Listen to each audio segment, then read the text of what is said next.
Bismillahirrahmanirrahim. Assalamu alaikum, my dear friends, students, viewers, and listeners. Today I'm going to teach you the sixth lesson in the parts of speech, which is preposition. We are going to learn definition and its types. आज हम हरूफ jar को पढ़ने लगे हैं. preposition का उर्दू में मतलब हरूफ जार होता है. इसकी तारीफ और इसकी इकसाम को पढ़ेंगे. इसकी डेफिनेशन से शुरू करते हैं. preposition is a word which shows the relation of a noun or a pronoun to another noun or a pronoun. हरूफ जार एक ऐसे लफ्ज़ को कहते हैं जो किसी इसम यानी नाउन और किसी इसमें ज़मीर यानी प्रोनाउन का किसी दूसरे नाउन यानी इसम और अ प्रोनाउन या एक इसमें ज़मीर से ताल्लुक़ ज़ाहिर करे.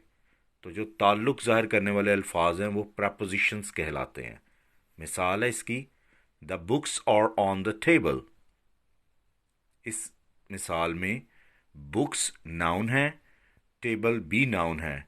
इस सेंटेंस में ऑन हरूफ जार के तौर पर, preposition के तौर पर बुक्स और टेबल के दरमियान ताल्लुक़ का इजहार कर रहा है.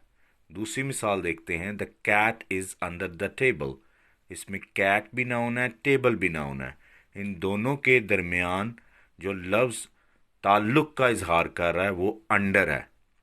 तो ऐसा लफ्ज़ जो ताल्लुक़ का इजहार करे इसम और इसमें ज़मीर में, उसे हरूफ जार कहते हैं. टाइप्स ऑफ preposition में जो आज हम पढ़ेंगे इसमें आगे, सिंपल preposition है, double preposition, compound preposition, participle preposition, disguised preposition and phrasal preposition. तो ये preposition 6 टाइप्स आज हम डिस्कस करने लगे हैं.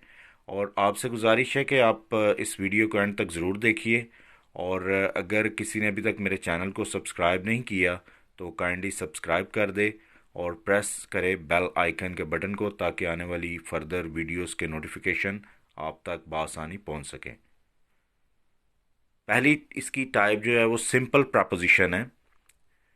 When a preposition consists of one word is called single or simple preposition.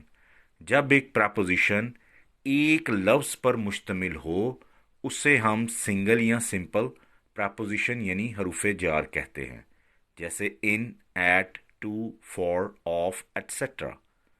इसकी मिसालें हैं, This pen is not for you. He was not at station. This book belongs to her.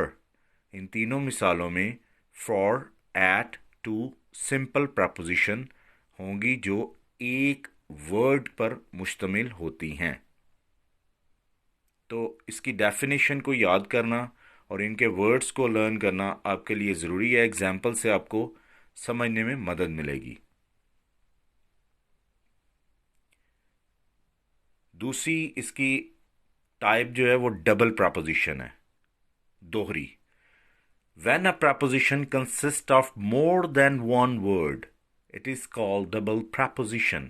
जब एक हरूफ जार या preposition एक से ज़्यादा अल्फाज पर मुश्तमिल हो उसे हम डबल preposition यानी दोहरा preposition और दोहरा हरूफ जार कहते हैं. जैसे in, to, up, to, within, etc. तो ये दो अल्फाज पर मुश्तमिल हैं, in, to, up, to, within. Who jumped into the river? He lives within his limits. Compound preposition. Compound preposition consists of two or more words. इसको मुरक्कब preposition या हरूफ जार भी कहेंगे जो दो या दो से ज़्यादा अल्फाज से मिलकर बने. In front of, according to, from, across. There is a garden in front of my house. According to plan, we went to zoo. ऊपर वाली मिसाल में in front of compound preposition है, दूसरी मिसाल में according to compound preposition है. लिहाजा दो या दो से ज़्यादा अल्फाज से मिलने वाली preposition को हम compound preposition कहेंगे. तीसरी इसकी मिसाल टाइप देखते हैं, participle preposition. Participle preposition consists of words that ends in ing. ऐसे अल्फाज पर मुश्तमिल preposition जो ing वाले अल्फाज पर जिनका एहतताम हो, जैसे concern से concerning, regarding, considering. तो ये ऐसे अल्फाज जिनके आखिर में ing आए उसको हम participle preposition कहेंगे. He took part in a discussion concerning foreign aid. इसमें लफ्ज़ concerning participle preposition की को रिप्रेजेंट कर रहा है, तो participle ing पर खत्म होगा. Disguised preposition, ये another type है. It is not used directly or implied in a sentence but used indirectly. ये डायरेक्टली या इसकी इम्प्लीमेंटेशन सेंटेंस के अंदर डायरेक्टली बराह रास्त नहीं होती, बल्कि इनडायरेक्टली इसका इस्तेमाल किया जाता है. मिसाल के तौर पर ए की शक्ल में, आ की शक्ल में या ओ की शक्ल में. I play cricket once a week. He reached here 6 o'clock. ऊपर वाले जुमले में आ और नीचे वाले जुमले में ओ डिसगाइज्ड प्रपोजिशन को रिप्रेजेंट कर रहा है, जो इनडायरेक्टली इस्तेमाल की गई है, डायरेक्टली इस्तेमाल नहीं की जाएगी. Next comes phrase preposition, that groups of words used with the force of single preposition. जो single preposition को फोर्स करके इस्तेमाल किया जाए, जैसे by means of, ठीक है, by single preposition है. owing to single preposition, according to single preposition. इसकी एग्जाम्पल्स देखते हैं. He passed the examination by means of hard work.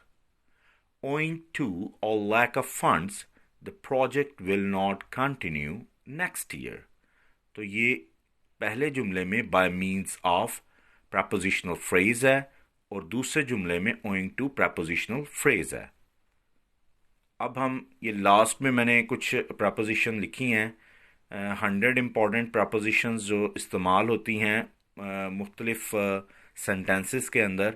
तो इनके अपने अपने इस्तेमाल हैं. वैसे preposition का जब वर्ब के साथ यूज़ होता है तो उसको लर्न करना ज़रूरी होता है. हमें ये पता होना चाहिए कि अबाउट किसके साथ लगता है, अबव किसके साथ लगता है, अब्रॉड किसके साथ लगता है, अक्रॉस किसके साथ लगता है, आफ्टर किसके साथ लगता है, अगेंस्ट किसके साथ लगता है. इसी तरह by, but, close to, despite, down, near, next to, off, O double F off और ओ एफ ऑफ में. ये मैं अपनी आने वाली नेक्स्ट वीडियोस में इसको डिटेल से डिस्कस करेंगे हम कि ये अल्फाज किन लफ्ज़ों के साथ इस्तेमाल किए जाते हैं. In the end, I would like to say thank you very much for watching my videos. Thanks a lot.